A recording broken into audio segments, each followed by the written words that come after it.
Hello! Today we have some news from Stonehenge. There's always a new news story about Stonehenge every couple of months, it seems. But I've brought this one to the attention of those of you who watch the videos and don't necessarily follow the Facebook page, because it's one of those frustrating things, certainly for me.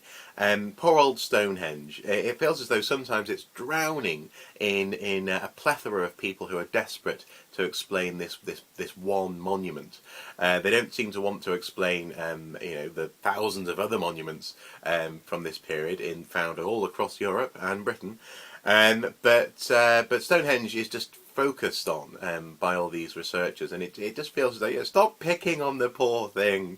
It just wants to be left alone and studied in context, and with the background of the accumulated research which has gone into it and its landscape and the context of the cultures involved in the various iterations of the monument, and yet it seems that people can come along with any old news story, or any story rather, any idea, and it makes it into a national newspaper.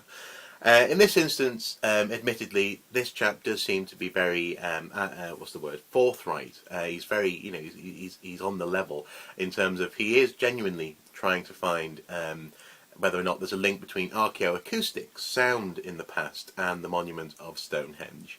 The link is tenuous. Actually, if you go to the link below, there is a sound file which displays the auditory phenomenon that he's talking about. I'll also include another link in the underbar, as it were, be up below the video, to IO9's story, which actually has a visual representation of the sound phenomenon.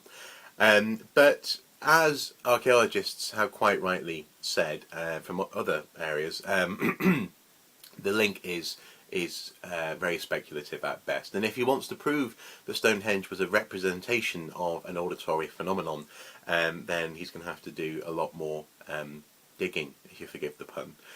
But it's just one of those things. I just thought I'd bring it to your attention. If you haven't heard about it, go and check it out. It's interesting. It is a fascinating suggestion, but it just feels as though Stonehenge is fixated upon by so many people, everyone from physicists to artists to the druids.